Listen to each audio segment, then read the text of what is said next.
At para sa kanyang talumpati, atin pong palakpakan at pakinggan ang batang nagtagamit ng may mataas na karangalan, Noah F. Sapanta.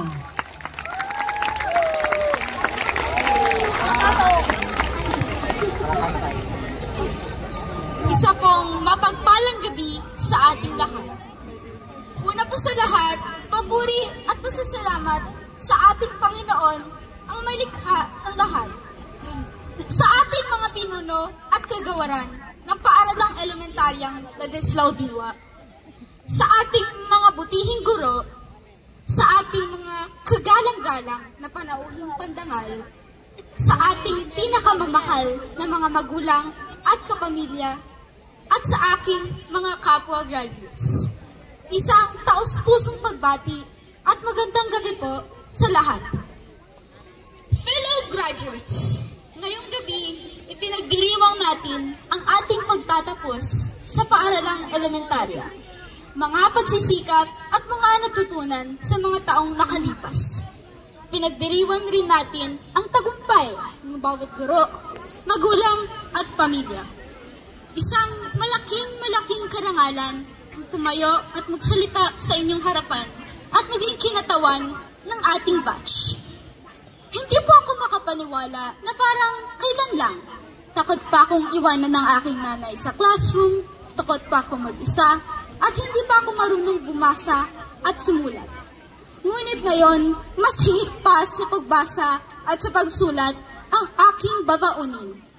Nariyan ang mga kaalaman na ibinahagi sa akin ng bawat guro at kaibigan na aking nakasama sa pagsubok at sa tagumpay. Henerasyon ng pagkakaisa, kaagapay sa bagong Pilipinas. Ito ang tema ng ating graduation ngayon. Bilang isang bata, ano nga ba ang ibig sabihin sa atin ito? Ang unang pumasok sa aking kaisipan ay ang pagkakaisa, ang susi sa tagumpay ng lahat. Fellow graduates, naalala niyo pa ba ang mga school activities, projects, performance tasks, at contests na sinalihan natin? Hindi ba't napagtagumpayan natin ang lahat na ito kasama ang bawat isa? Sa pagkakaisa, naging mas maganda, masaya at matagumpay ang bawat gawain. Mas maganda dahil ang bawat miyembro ay may kanya-kanyang ideya para sa igagaganda ng bawat gawain. Mas masaya dahil mas naikilala natin ang bawat miyembro at nakikita natin ang kanilang mga ngiti, at mas matagumpay dahil ang bawat miyembro ay nagtutulong-tulungan tungo sa isang mithiin. Higit sa lahat, ang pagkakaisa ay tinuruan rin tayo na respetuhin ang opinyon at ang paniniwala na bawat miyembro. Fellow graduates, sana ay isa-isip at isa-puso natin ito. Higit sa bawat estudyante na narito, ang aking pagtayo sa inyong harapan ay hindi mangyayari kung hindi sa pagkakaisa ng bawat guro na nagbahagi ng kanilang karunungan at panahon. Maraming salamat at saludo po sa aking mga naging guro mula daycare hanggang sa aking pagtatapos, sa aking mga naging coaches, at sa lahat na rin po na butihing guro ng Ladislao Diwa.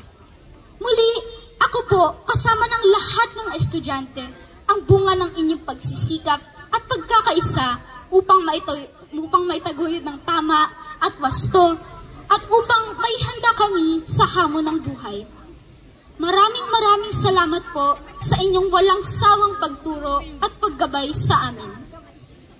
Higit sa lahat, nais ko pasalamatan ang aking pinakaunang guro, ang aking mahal na ina na si Lilibet Zapanta. Maraming salamat, Nay, dahil sa inyo ko ni Tatay nalaman ang importansya ng pag-aaral, na kung gusto ko matupad ang aking mga pangarap ay pagigihan ko lamang ang aking pag-aaral. At kung gusto ko makuha ang aking mga mithiin sa buhay, ay magtiwala lamang ako sa Diyos at sa aking sarili. Mahal na mahal ko po kayo, nanay at tatay ko.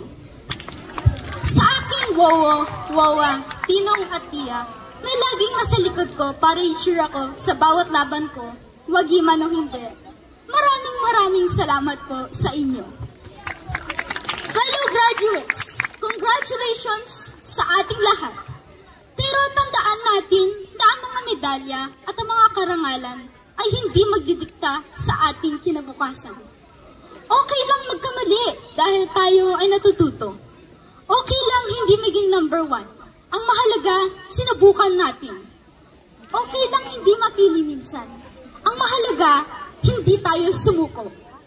Ang bawat isa sa atin ay may kanya-kanyang taglay na galing na kailangan lamang tuklasin. At higit sa lahat, magtiwala tayo sa Diyos at sa ating sarili. At ngayon na tayo ay tatahak sa panibagong landas, harapin natin ito ng buong tapang at tiwala. Maging matapang tayo at harapin natin ang ating mga hamon sa buhay dahil ito ang magdadala sa atin ng ating mga mithiin at pangarap.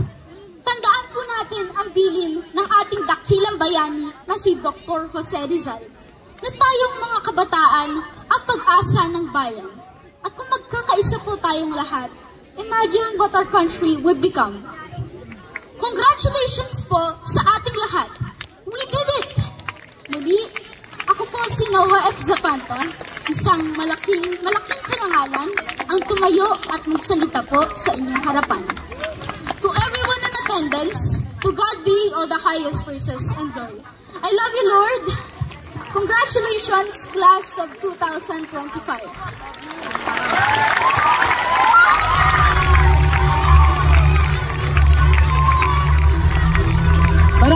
Maraming salamat, Noah, sa napakagandang mensaheng ibinigay mo sa amin, sa mga magulang at sa kapwa niya mag-aaral. Naway gabayan ka ng Panginoon upang makamit mo pa ang gusto mo sa buhay at malagpasan mo pa ang mga hamon nito. Hindi lamang si Noah, kundi kayong lahat. Ito ay simula lamang ng inyong pakikibaka. At para basahin po ang mensahe ng kalihim ng kagawaran,